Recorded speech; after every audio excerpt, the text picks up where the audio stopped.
the real majority leader will be elected soon, Mr. President. Mr. President, at this juncture, and just to You mean give the our permanent, colleagues, permanent majority leader, colleagues, not the opportunity to vote on third reading, Mr. President. May I respectfully move to consider on third reading of bills. Mr. President, the printed copies of these bills were electronically distributed to the members on May 8, 2026 in compliance with the 3-day rule in the Constitution. And so with that, Mr. President, I move to approve on third and final reading Senate Bill number 1894, this bill enhancing the Universal Access to Quality Tertiary Education Act. So move, Mr. President. Any objection?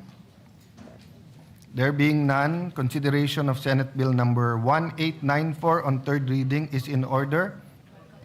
The Senate Secretary is directed to read the title of the bill and proceed with the voting. Senate Bill number 1894, an act enhancing the Universal Access to Quality Tertiary Education Act, amending for the purpose of Republic Act number 10931. Roll call of members. Senator Aquino. Senator Cayetano Pia. Senator De La Rosa. Senator Ejercito. Senator Escudero. Senator Estrada. Senator Gatchalian. Senator Go. Senator Hontiveros. Senator Lacson. Senator Lapid. Senator Legarda. Senator Marcoleta. Senator Marcos. Senator Padilla. Senator Pangilinan. Senator Soto. Senator Tulfo Erwin. Senator Tulfo Rafi. Senator Villanueva. Senator Villar Camil. Senator Villar Mark. Senator Subiri. Senate President Cayetano Alan. With 21 affirmative votes, 0 negative vote, 0 abstention, Senate Bill number 1894 is approved on third reading. Thank you, Mr. President. We congratulate the authors, especially the chairperson of the Senate Committee on Higher and Technical Education, our Senate President Pro Tem, Senator Lauren Legarda. Those who want to be co-sponsors can just manifest to the majority leader. Yeah. I think everyone, Mr. President, Everyone who's present is already wanted to be part of this measure. and when it's unanimous, even those who are not sitting down there are included. So far, no. Those physically present and voted. Just Okay. physically present, Yes. Mr. Upon President. clarification of Senator Lacson. Just That's a good physically clarification. present. And that is very clear right now. Mr. President, I move that we approve on third reading Senate Bill number 1966. This is the bill institutionalizing the assistance to individuals in crisis situation. I so move, Mr. President. Any objection? There being none, consideration of Senate Bill number 1966 on third reading is in order. The Senate Secretary is directed to read the title of the bill and proceed with the voting. Senate Bill number 1966, an act institutionalizing the assistance to individuals in crisis situations program of the Department of Social Welfare and Development, providing penalties for the violation of certain unlawful acts and appropriating funds therefore. Roll call of members. Senator Aquino.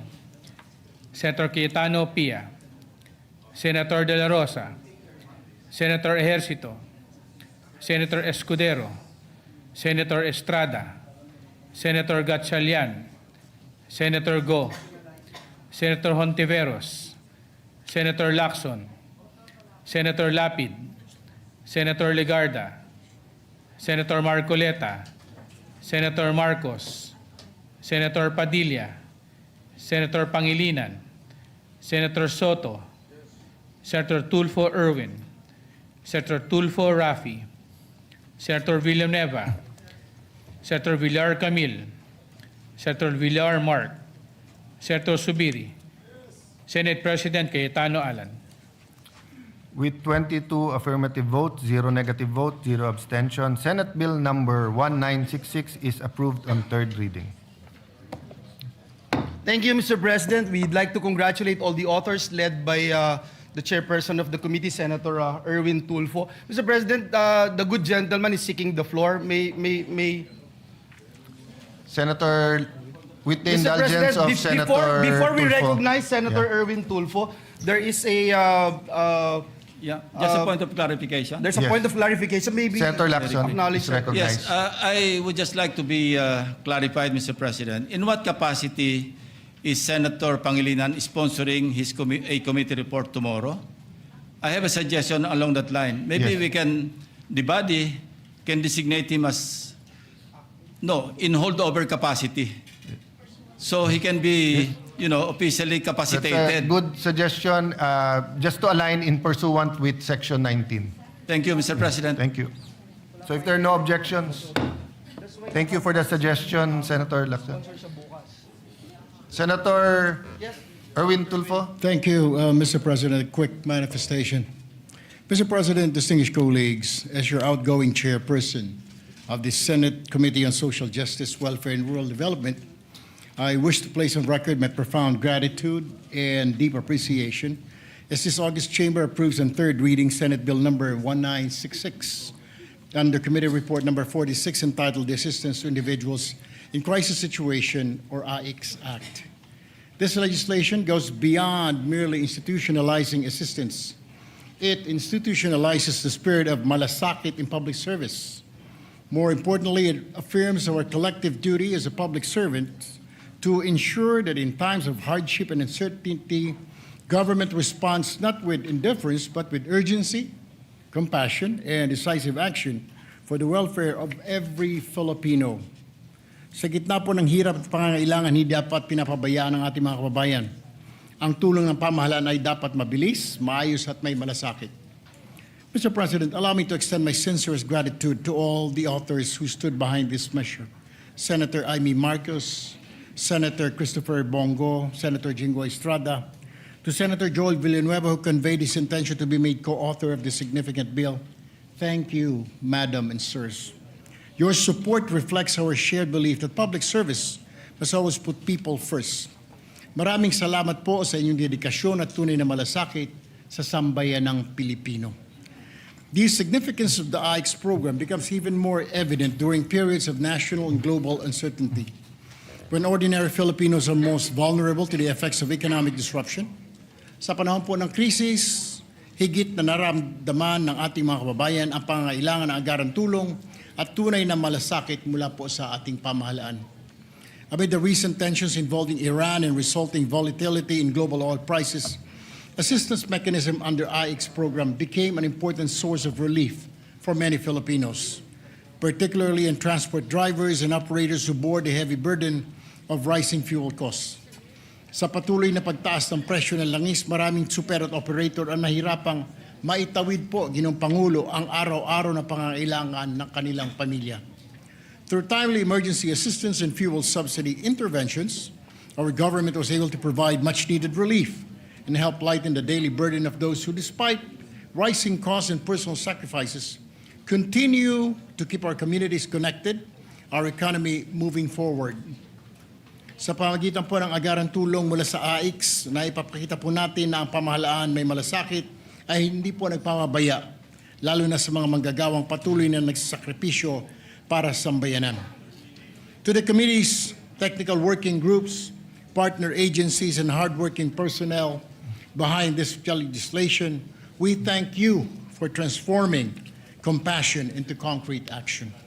To my distinguished colleagues, may we continue to craft laws that are not only responsive but humane. Law that recognizes that governance is not merely about programs and budgets, but about people, dignity, and hope.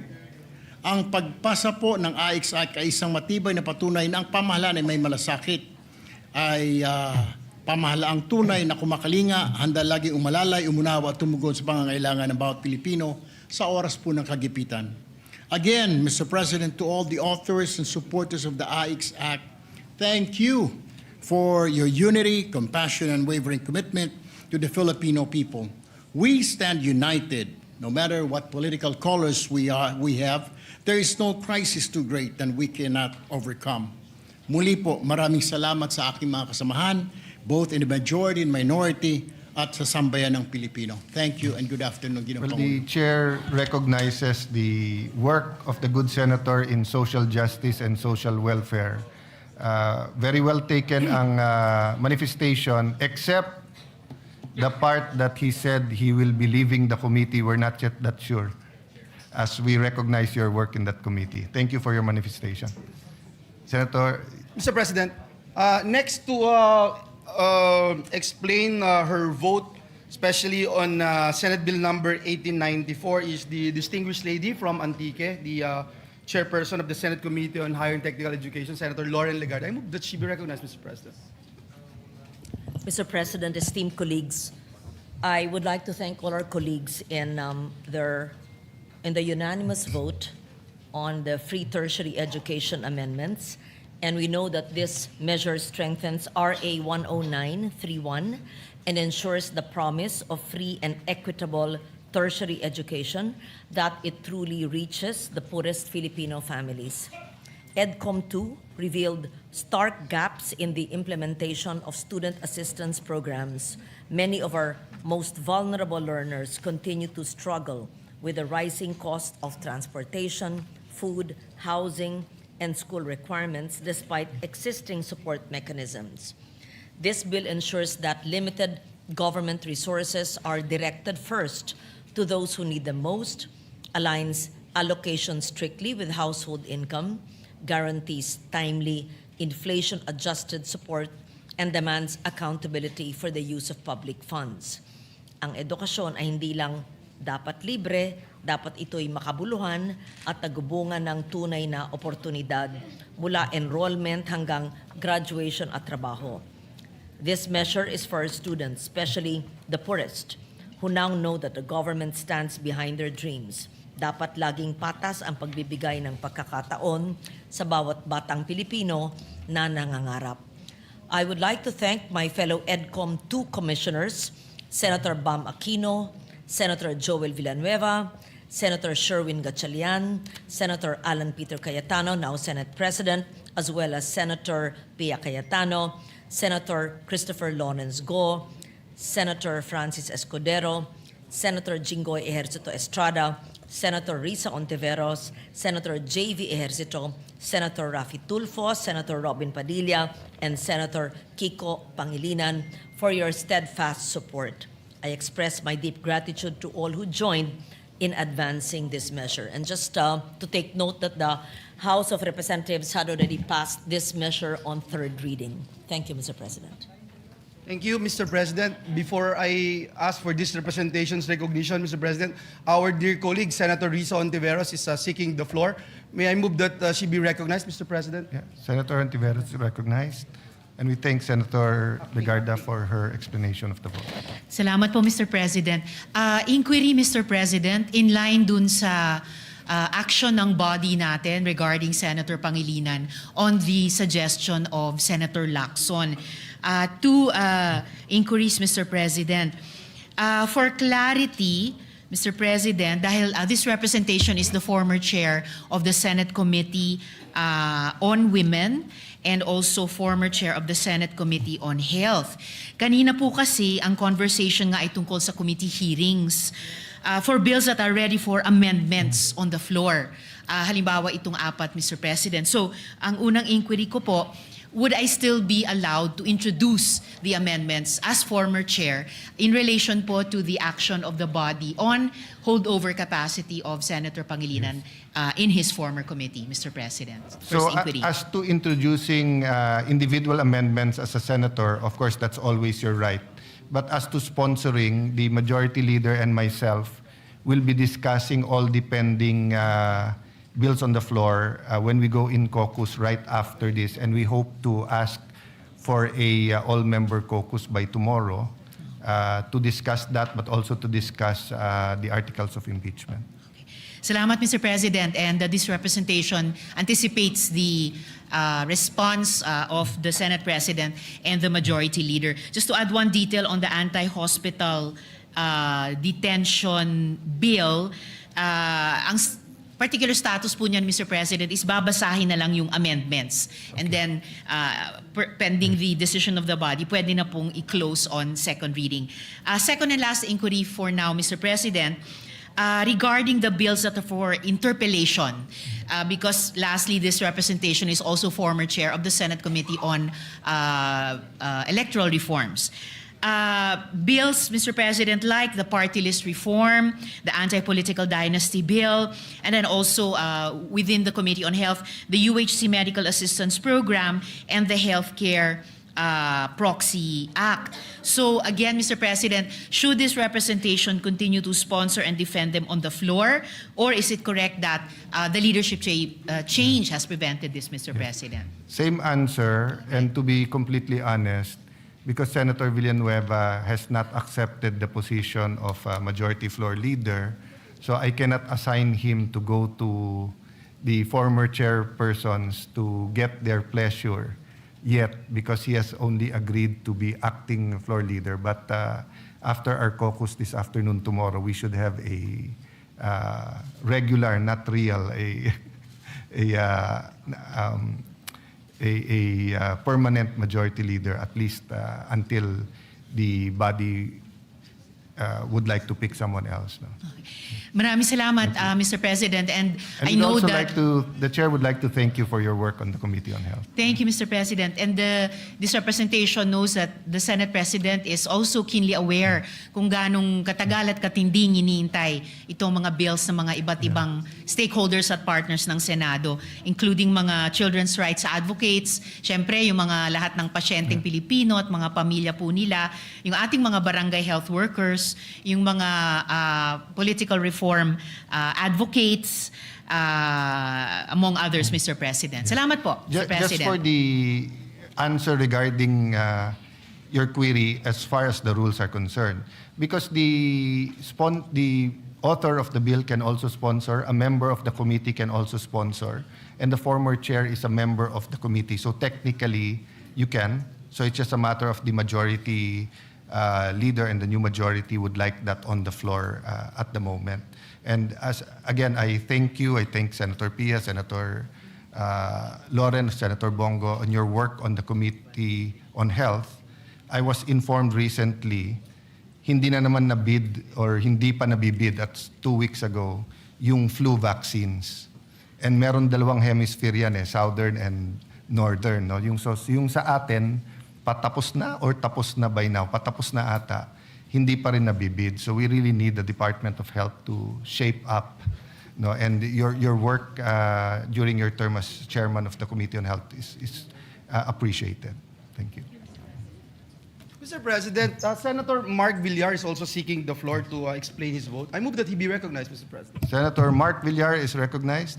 Mr. President, allow me to explain my yes vote and my unyielding support for Senate Bill number 1894, or the Act Enhancing the Universal Access to Quality Tertiary Education Act. Mr. President, Republic Act number 10931, or the Universal Access to Quality Tertiary Education Act, was enacted to provide adequate funding and similar mechanisms to increase the participation rate among all socio-economic classes in tertiary education.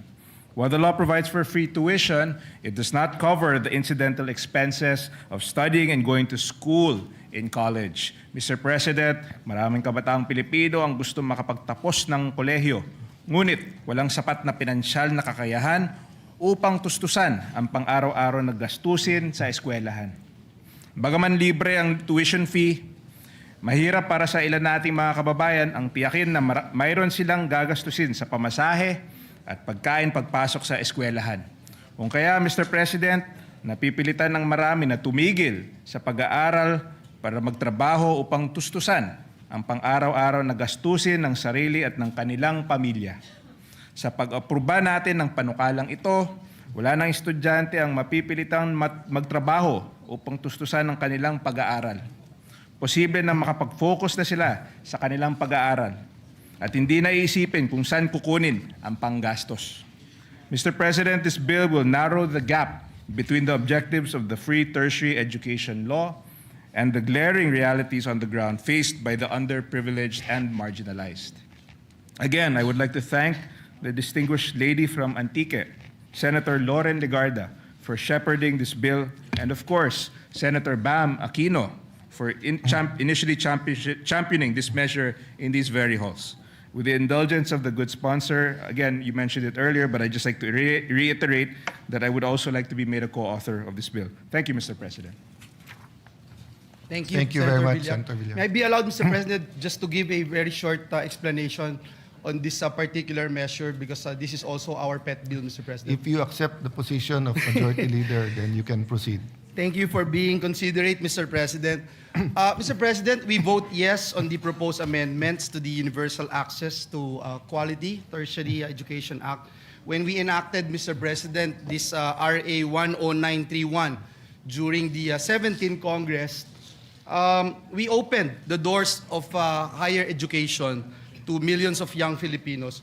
But as the findings of EDCOM2 have shown, access alone is not enough. Many students continue to face learning gaps, financial pressures, and other barriers that prevent them from completing their education.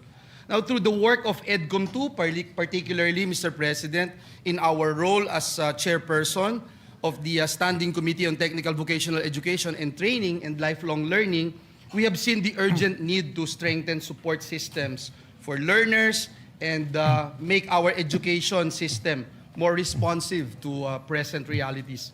These amendments move us closer to that goal by improving the delivery and targeting of tertiary education support and ensuring that more students are not able to enter school but also complete their education successfully.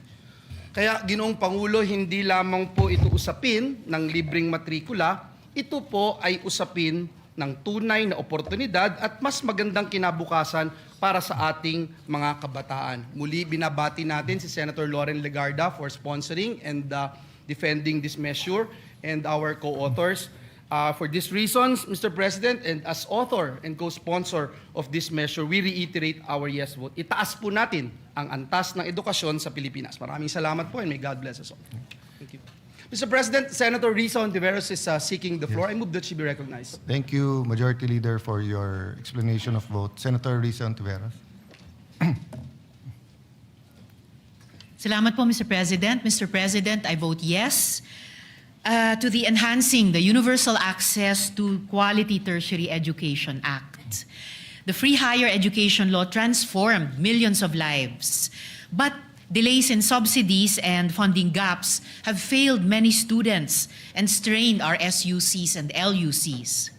Since 2022, my office has received complaints from students whose tertiary education subsidy arrived late or never arrived at all. Some were forced to stop schooling because they could no longer afford to stay enrolled. Hindi dapat pinapabayaan ang mga estudyanteng nagsisikap makapagtapos. This measure strengthens accountability. It requires UNIFAS to improve and speed up subsidy disbursement and establishes an accessible grievance mechanism so students can report problems and seek redress. Importante rin na sa wakas, prioridad na ang mga pinakamahihirap, lalo na ang mga pamilyang kabilang sa 4Ps. Pinalalawak din ito ang oportunidad para sa mga solo parents at persons with disabilities. Matagal nang sinasalo ng ating state universities and colleges ang kakulangan sa pondo para sa free higher education. Dahil dito, napipilitan silang bawasan ang ibang mahahalagang gastusin at tumanggi sa mga kwalipikadong estudyante. Tinutugunan ng panukalang Fought it to make it possible, Senator Mig Subiri, na pinaglaban rin po ito, marami pa iba. Then Senate President Tito Soto, mga kasamahan natin na dito, Senator Lacson, Senator Riza. Hindi pa po ako senador nito noon. Senator Kiko Pangilinan, Senator Gatchalian, Senator Estrada, sino pa ba? Hindi, Senator JB Ejercito, Senator Ligarda, Senator Pia Cayetano, marami pong nakipaglaban during the 17th Congress. But during cabinet deliberations, talagang meron pong kumukontra dyan ng mga finance managers. At they recommended sa presidente na i-veto po ito dahil karagdagang gasto sa gobyerno. Concerns were raised by economic managers regarding its fiscal impact but we stood firm in our belief that free education is an investment in the future of our nation. Muntik na po itong mabito. Alam po ni Chairman Popoy de Vera yan. Ngunit nung panahon po na bilang Special Assistant to the President po ako noon, hinikayat natin ang CHED na ipaglaban at ipaliwanag ang kahalagahan ng panukalang ito. Last minute po ito na sumulat ang ating CHED Chairperson Popoy de Vera. Sabi ko, sumulat ka kay then President Duterte at makiusap ka. At dinala natin ito sa kanya. And we are grateful na nagbago po ang isip ng Executive Department. And we are grateful to former President Duterte na finally pinirmahan po niya. Dahil sabi niya, sa Davao nga po, merong free education doon. At meron siya mga scholarships program po doon kahit na maliliit. Sabi niya, mas gusto ko sa buong Pilipinas po ito mangyayari. Finally, the rest is history at naging batas po ito. Even with the Republic Act 10931 in place, we recognize many challenges in accessing education. Kaya naman po, napakahalaga ng panukalang batas na ito. We thank the sponsor, Senator Loren Ligarda, for championing this measure.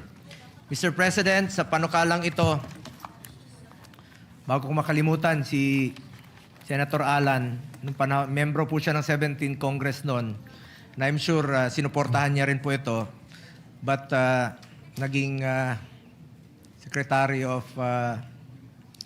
Foreign Affairs kayata nung mga panahong yon. I don't know kung senator ka pa during that time, but membro ka po ng 17th Congress at I'm sure pinaglaban mo rin po ito. Sa panukalang ito, Mr. President, hangad natin na mabigyan ng tertiary education subsidy ang mga indigent patients. Ibig sabihin, expanded, may pagpipilian sila. Yung mga lugar na walang yung kurso na ino-offer ay hindi nila ma-avail, ay pwede itong ma-avail po sa mga private universities. Hindi lamang po ito sa mga public colleges and universities. Maaari rin po itong gamitin sa private higher education institutions, lalo na kung walang available na pampublikong paaralan sa kanilang lugar. At naniniwala po ako na ang access sa education ay susi sa mas maliwanag na kinabukasan para sa ating mga kabataan. For these reasons, I am putting on record my yes vote for the passage of this very important education measure. Salamat, Mr. President. And likewise, as one of the authors of Senate Bill number 1966, which seeks to institutionalize the assistance to individual in crisis situations. Ito po yung AIX, kilalang-kilala po ito na programa ng DSWD. I want to manifest my yes vote to the measure. Sa pag-ikot ko po sa buong bansa, I have seen families who have lost everything, homes, livelihoods, and in some cases, hope. Ang AIX ay matagal nang nagsisilbing lifeline ng ating mga mahihirap na kababayan, lalong-lalo na po sa panahong sila ay naharap sa biglaang krisis tulad ng sakuna, sunog, pagkakasakit, pagkamatay ng mahal sa buhay, aksidente at iba pang hindi inaasahang pangyayari. By institutionalizing AIX, we guarantee its continuity and enhance its ability to adapt and respond to the growing needs of our communities. Sana po wag lang gamitin sa politika ang AIX at dapat po gamitin ito sa mga mahirap nating kababayan. Klarong-klaro naman po ang AIX. Assistance to individuals in crisis situations. Ibig sabihin, yung mga mahihirap talaga. At wag sana gamitin sa pamumulitika ang ayuda at tulong sa ating mga kababayan. We congratulate and thank the sponsor, Senator Erwin Tulfo, for prioritizing this measure. With this bill, we affirm to the Filipino people that in times of crisis, the government stands ready to extend a helping hand. Maraming salamat po, Mr. President. Thank you, Senator Bongo. Just on your point na sana wag magamit sa politika, and for the information of the public who have a keen eye on the Senate, actually maganda na carry over yung amendment ni Senator Lacson sa 2026 budget, yung prohibition on political involvement in the distribution of cash and other forms of financial assistance is in Section 18. Sa Section 19 naman, prohibition on the display and or a fixture of the name, image, likeness of public officials. So yung suggestion ni Senator Lacson nung na kineri ng body nung sa 2026 budget nandito. Tapos may Section 20 unlawful acts. Unfortunately, ang Section 18 and 19 walang penal clause. Ang Section 20 may penal clause may penalties under Section 21. That's why if you noticed, nung nagsimula yung Iran-Israel-US war, parang may bumalik na mga logos at saka mga streamers, posters, tarpaulins na may mga muka sa ilan mga distribution. So baka pwede nating ipaalala sa lahat na the spirit of the law, kahit wala tong criminal penalties, is to maybe I can use the word partisan-free. Diba? Dapat non-partisan ang pagbibigay ng ayuda. No? Mr. President, nalimutan ko lang po kanina. Salamat rin kay Senator Chis Escudero, Senator Angara, Senator Grace, and Senator Nancy Binay. And of course, headed by our finance Chair, Senator Loren Legarda, sila Senator Pia, na pinaglaban po itong free tertiary education. Salamat po, Mr. President. Thank you, Senator Bongo. Mr. President, before we recognize Senator Marcoleta to explain his vote, I think the chairperson of the committee, Senator Erwin Tulfo, would just like to put into the record some of the matters that is Yes. part of what has been discussed on the floor. Senator Thank you. Senator Tulfo has Right. both the legislative acumen, but also he served as secretary, so he knows the practical side of all of this. Thank you, Senator Tulfo, Mr. you're President, our new majority floor leader. Nais ko lamang pong sabihin po, maraming salamat po sa pagpapaalala na doon po sa clause section 18 at 19, wala pong penalty po doon. Pagkos yan po ay plano namin na ilalagay po natin sa BICAM. Pag nagkaroon po ng BICAM na, lalagyan po natin ng penalty po yan. Maraming salamat po, Ginoong Pangulo, for that reminder. Mr. President, I move that Thank we you, recognize Senator. Senator Rodante Marcoleta for his explanation of votes. So move, Mr. President. And just a point kay Senator Tulfo, and it can be administrative dahil public officials naman ito, or it may be grounds for disqualification if they are a candidate. So thank you for your work, Senator Tulfo. Senator Marcoleta, you are recognized. Thank you, Mr. President. Mr. President, I voted yes in relation to Senate Bill 1966. In doing so, Mr. President, I'm also conscious of the fact that I hope we will find a more equitable way of intervention, socio-economic intervention to the marginalized and the poorest of the poor. Kasi po, alam ko po yung AIX, while it serves as one of the interventions sa mga people in crisis situation, Mr. President, ang dami po kasing problema associated with it. Nandun po yung mga inclusive errors, nandyan po yung mga exclusive errors, kuminsan po yung mga listahan kinakailangang i-purge pa para makita natin na talagang didiretso po talaga doon sa nangangailangan. And I'm also conscious of the fact, Mr. President, that this representation has filed Senate Bill number 63, raising the coverage of the lifeline rate subsidy programs for marginalized households. Sa akin po kasing palagay, Mr. President, ito po ay sa tingin ko lamang po ay mas mabisa sapagkat this is more equitable and it is a method by which our poorest of the poor will be targeted. Ito pong bill na ito ay tinatarget po about 5 million poor families, ranging between 25 to 27 million poor Filipinos. Kasi po ngayon ang lifeline rate, Mr. President, binago na po ng ERC from 20 kilowatt hours per month, ginawa po nilang 50 kilowatt hours.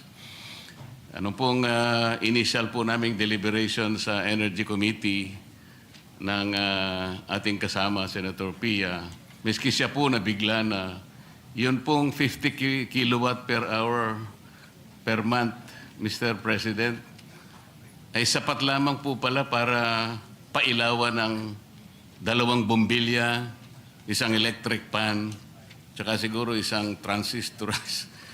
Sabi po ni Senator Pia, ibig sabihin ba itong 50 kilowatt hours na to, wala man lang tsansa yung isang, for example, isang mother na nagtatrabaho rin sa isang kumpanya o sa isang opisina? Paano kung pamplansyahin ko man lang ang damit ko?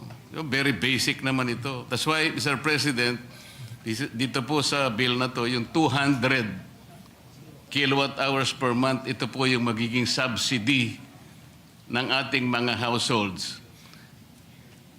Kahit na po ipalagay natin the monetary value of 200 kilowatt hours per month, let's say is 2,500 pesos. Maliit kung titingnan po, but this is regular, this is consistent, targeted, dire-diretso pong pupunta sa households, wala pong corruption dahil dumidiretso nga at wala na pong EPAL. Kaya, Mr. President, bumoto po ako dito sa AIX, tama po naman yun at kailangan din, with the hope that later on we will find a better, much better, more equitable methodology to target the needy parts of our population. Salamat po, Mr. President. The Chair agrees with you, Senator Marcoleta. There's a balance between ayuda, the financing or capitalization of micro, small, medium enterprise, between the social interventions to the poorest of the poor. We should also look at, for example, free internet for the poorest of the poor. Tayo pa ay may kasalanan sa pagbibigay natin ng masasabing lugar sa ating kasama dito sa Senado. Samantalang meron naman po tayong adopted resolution number 44. Ako po'y nagtataka talaga bakit ang mga tanong ay para bang tayo ay harboring kagad ng kriminal. Ginoong Pangulo, Your Honor, yung nangyari po kahapon, mas naniniwala po ako sa dating Pangulo natin, Senator Soto, sa kanyang sinabi. Nung tinanong ko po siya kahapon, habang nagmimerienda po tayo, nung tayo nakasuspindi pa, sabi ko, Mr. SP, nung pinuntahan ka ba ng NBI, pinakita sa'yo yung warrant of arrest? Nakita mo ba? Hindi, sabi niya. Ako po naniniwala na talagang hindi nila ipinakita yung warrant of arrest sa ating dating Pangulo ng Senado.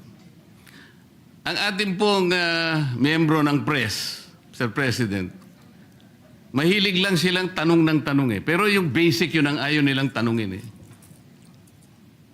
Halimbawa si Trillanes, winawagayway niya, ito ay kayong warrant to. Ayaw man lang, bakit hindi nila suriin? Pwede po bang makakuha ng kopya niyan? Kasi po kahapon, Sir President, Your Honor, nung makausap natin ng NBI Director, pwede mo ba kaming bigyan ng kopya ng warrant of arrest? Pwede mo rin ba kaming bigyan ng communication between the ICC and the Interpol? Sapagkat ang Interpol, ang karaniwang ginagamit po nila para i-execute yung warrant ng kanilang inisyu. Yun namang Interpol, gagamitin po niya yung counterpart dito sa ating bansa, ito po yung PCTC. So sabi ko, bigyan mo rin kami ng communication mula sa Interpol papunta sa PCTC. At mula sa PCTC, meron silang sulat din sa inyo at kayo nga ang dineputize para iserve yung warrant of arrest kay Senator Bato. Maliwanag po yung sagot niya, Mr. President, Your Honor. Opo. Gusto ko po sanang itanong, Mr. President, kung nag-comply na yung NBI Director na yung ating hinihingi ng mga communications para mapagtibay natin kung talagang meron ngang inisyu, kung totoo nga po na merong warrant of arrest at hindi lang ginawa sa Claro M. Recto, para po lahat ay guided. Yes. Naibigay na po ba? So number one, Senator Marcoleta, I apologize to you. You were present And in fact, you made very good points to the NBI director. Number two, tama po kayo. He promised to officially communicate the warrant, and I told him he is welcome to serve the warrant. The issue is the actual arrest. So I asked my staff as to my office, wala. To our secretariat, may na-receive ba tayo from the NBI? Wala pa. So, Yeah, wala pa. Mr. President, Your Honor, doon lamang po sa simpleng requirement natin, dahil nung gabing yun, ang sabi niya, hindi lang niya dala, nasa sasakyan niya.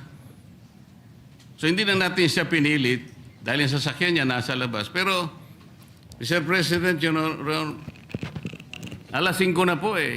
Yung po bang mga requirements na yun, simpleng-simple po para matukoy lang natin kung talagang merong warrant of arrest.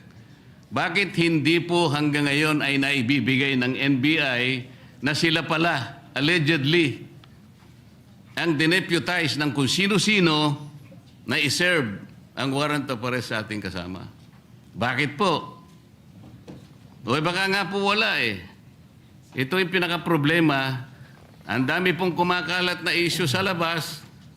Tinatago raw natin. Meron pa pong nagsabi kung sino-sino na yung pagkup-kup daw po natin, yung ginamit natin, yung inadapt nating resolution number 44, sabi ni Trillanes, obstruction of justice.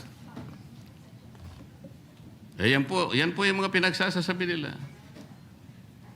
Your Honor, alam niyo po ba yung statement ng Permanent Mission of the Republic of the Philippines sa United Nations noong 79th session of the UN General Assembly? Ba, napakaganda po niyan. Mas maganda po, basahin niyo po sa amin. Kasi hindi mo pa alam, di ba? Opo. Salamat po, Mr. President. Ito po kasi may kaugnayan sa pinag-uusapan natin eh.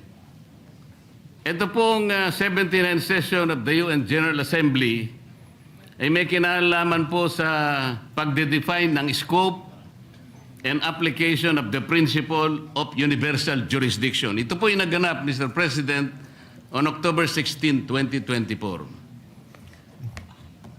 Kasi po, bilang tayo po ay permanent member ng United Nations, tinanong po nila yung ating posisyon. Paano ang pagkakaintindi mo sa principle kanya and application of universal jurisdiction?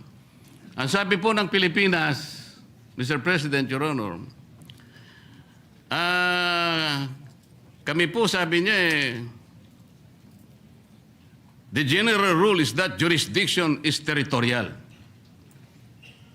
Universal jurisdiction is an exception grounded on the need to preserve international order. Tama naman po yun eh. Ang pinag-uusapan po na, sinight po ng ating gobyerno, Mr. President, yung Section 17 ng Republic Act number 9551. At sinasabi po nila doon, sabi po ng ating permanent mission, Section 17 of RA number 9851 specifically provides for the Philippine jurisdiction over persons, whether military or civilian, suspected or accused of a crime defined and penalized under Republic Act 1951, regardless where the crime is committed. Sa mga tweet, tayo na po ang nagsabi sa United Nations na tayo po yung merong jurisdiction.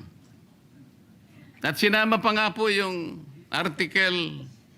Section 18 na kung saan ang regional trial court po ang merong jurisdiction.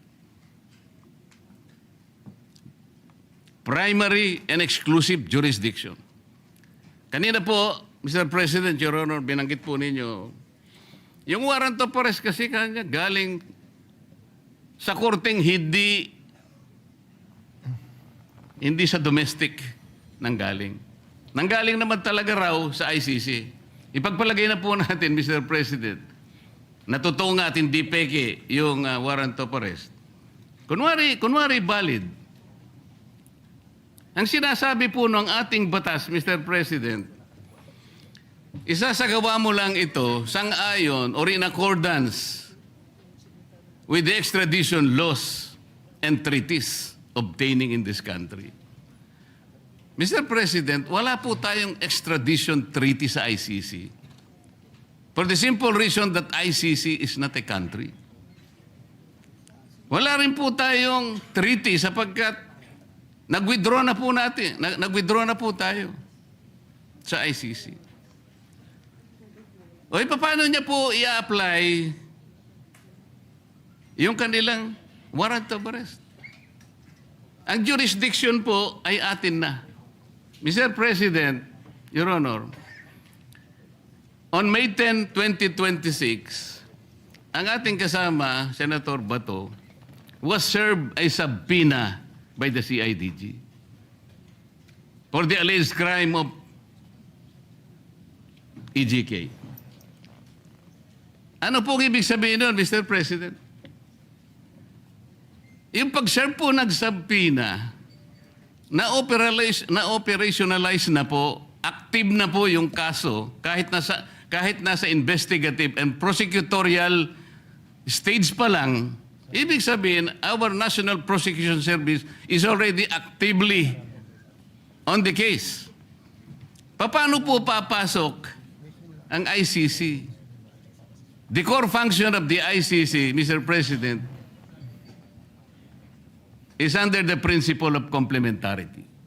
Ibig sabihin, kung meron pong local court na gumagawa na po ng kanilang tungkulin, wala na pong pakialam ang ICC.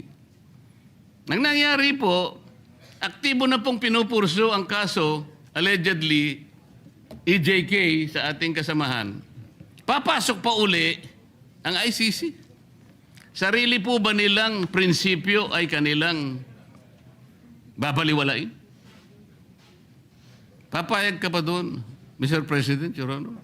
Ay, hindi po tayo dapat pumayag. At katunayan nga po, katulad po ng sinasabi ng ating ibang kasama na ito daw ating pinag-uusapan ay wala daw itong kwenta. Eh napaka-imposible po nun. Sapagkat itong ating pinag-uusapan, katulad po ng sinasabi ninyo, ay soberenya ito ng Pilipinas. Kung sa paniwala po nila, ay hindi. Pero sa paniwala po natin, sayang yung bandila na yan. Kung tayo po ay magpapasakop sa isang korte lamang na hindi naman isang bansa at uutusan tayo na isuko ang isang senador sa kanila. Salamat po sa inyong sagot, Mr. President, Your Honor. At nung tinangka po nila na mag-serve daw ng di umano ay warrant of arrest, Mr. President, eh bakit po ang nagsisilbing process server ay si Antonio Trillanes? Sheriff po siya ngayon yata ng ICC. Meron po ba kayong impormasyon na si po ay naglilingkod na sa ICC o sa Interpol, Mr. President, Your Honor? Ay siguro po, action speaks louder. May dala po siyang warrant, so sheriff. Kung totoo na meron siyang dalang warrant. Yun po. Opo, pag napatunayan po na yun ay warrant of arrest, sheriff na po siya. Kailangan pong malaman natin kung siya ay process server, sheriff, o deputized officer ng ICC o ng Interpol. At kailangan tawagin din po natin, Mr. President, ang representasyon ng Philippine Center for Transnational Crimes sapagkat sila po yung counterpart ng Interpol. Pagka po binaypass nila yung opisina na yun, maliwanag na maliwanag po, peke po yung warrant of arrest, Mr. President. At peke din po yung nagseserve ng warrant of arrest. Naniniwala po ba kayo? Hanggat hindi po natin nakikita ang kopya na yan, eh, lumalabas po na peki yan. Mr. President, Your Honor, alam niyo po ba yung bilateral immunity agreement sa pagitan ng United States of America at ng ating bansa? Alam ko po yan, nasa Quran po yan. Nasaan po? Nasa Quran po. Ang binabanggit ko po ay ang nasa paragraph 2 ng bilateral immunity agreement. Kaya ako po sinabi na sa Quran, dahil ang sabi po sa Quran, kapag yung bagay na hindi mo alam, itanong mo sa nakakaalam. Pakisabi po. Opo. Hindi po, tinatanong ko lang naman po kung alam ninyo kasi kung alam na ninyo, hindi na po ako magtatanong. Di po, kaya ipaalam nyo na po sa amin. Ayan. Mr. President, ito pong sinasabi kong ito, may kinalaman na naman po kasi. Malaki ang kinalaman sa ating pinag-uusapan ngayon. Dito po kasi sa paragraph 2 nitong bilateral immunity agreement na ito, na ginawa noong May 13, 2003, minsan po itawagin ito na non-surrender agreement. Sinasabi po rito na ang isang citizen ng isang partido, ibig sabihin ng Amerika, na nandito sa ating bansa, ay hindi mo pwedeng isurrender o i-transfer by means sa isang international tribunal for any purpose unless such tribunal has been established by the United Nations Security Council.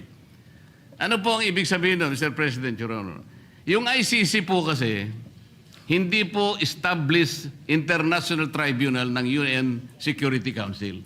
Kaya nga po, kung mapapansin nyo, Mr. President, Your Honor, ang Amerika at saka ang Russia, hindi partido ng ICC. Wala silang, ayaw nila yan. Kinamumuhian nila yan. Dito po sa agreement na ito, tayo po, ang bansa natin, may katungkulan na hindi niya isusurrender ang isang Amerikano. Militar man yan, civilian, o no, nang walang consent yung Amerika. Ano po yung ironical implication nito, Mr. President? Tayo po pumayag sa pagitan ng kasunduang ito na ipagmamalasakit natin ang isang Amerikano na nandito sa ating bansa, hindi siya pwedeng i-transfer o surrender sa ICC sapagkat yan ay hindi recognized ng UN Security Council. Pero tayo, senador, Pilipino, meron siyang mandato sa ating mga mamamayan. Hindi ba kabalintunaan ito, Mr. President, Your Honor? Opo. Tama po kayo. Yan po ay ibinoto po yan ng taong bayan. Katulad po ni Senator Bato. 20 million po ang bumoto dyan.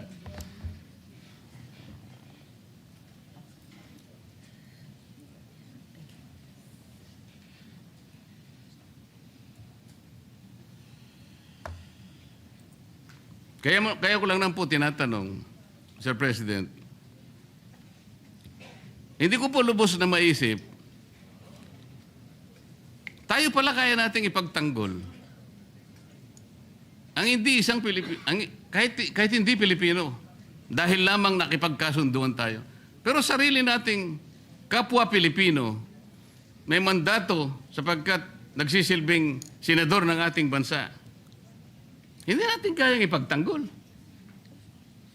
Ito po yung irony na napakahirap siguro natanggapin ng bawat isang Pilipino.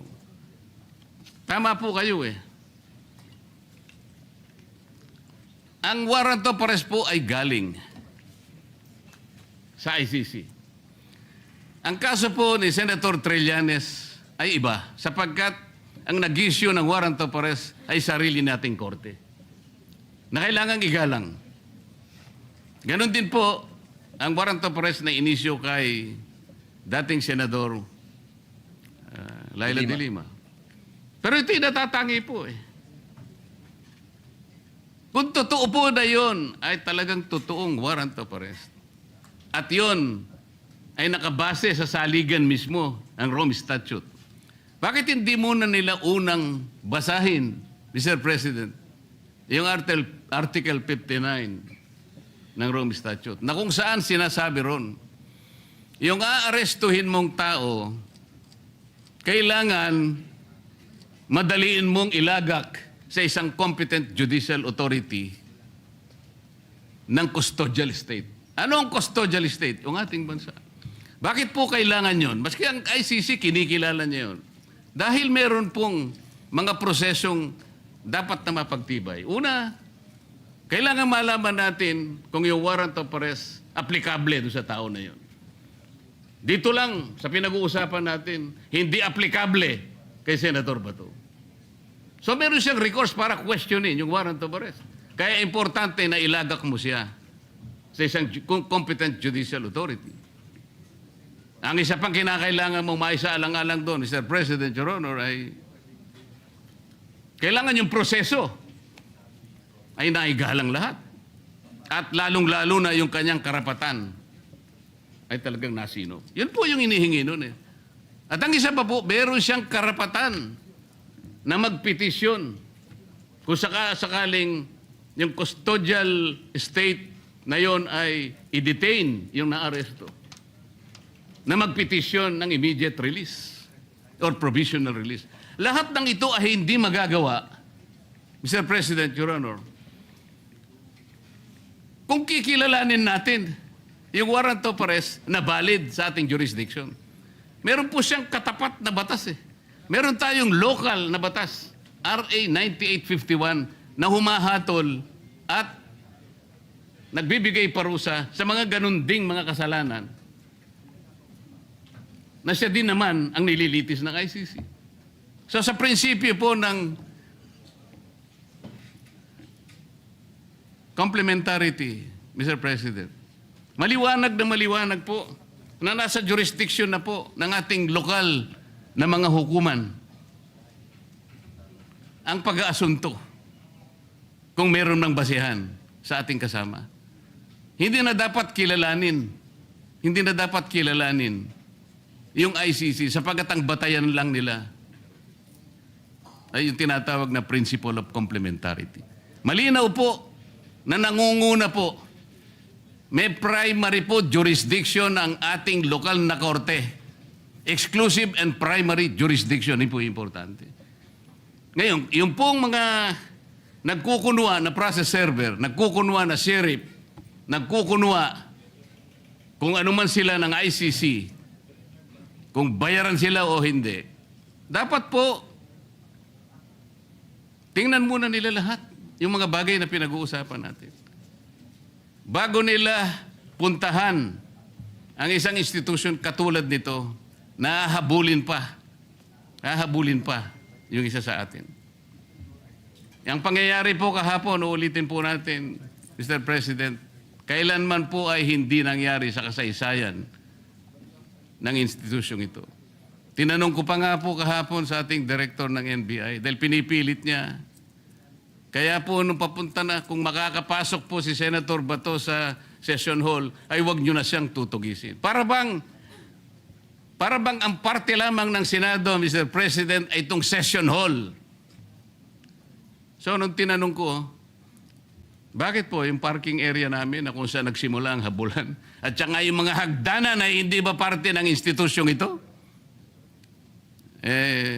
Sir, sabi niya, hindi naman po kami magiging ganito kung hindi po kami nakipag-coordinate. Hindi po ako naniniwalang nakipag-coordinate sila ng totohanan, Mr. President.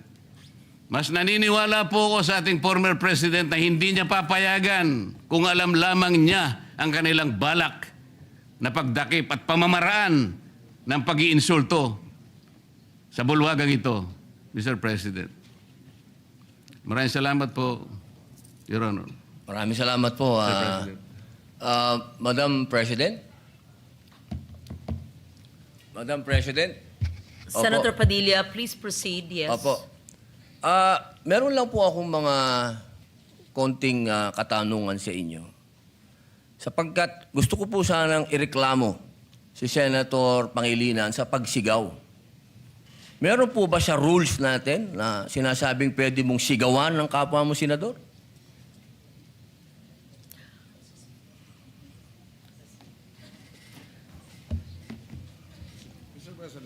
Narinig ko yung malakas na boses ni Senator Kiko Pangilinan Alam ko na si Senator Pangilinan ay dating galing sa broadcasting, baka nag-modulate. Maari po ba tayo'y mag-suspend muna para pag-usapan yung malakas na boses at wari pagsigaw ni Senator excuse me, Pangilinan? nasa akin po yung floor. Senator Padilla has excuse the me. floor. The chair is answering the question of Senator Padilla. Session is suspended.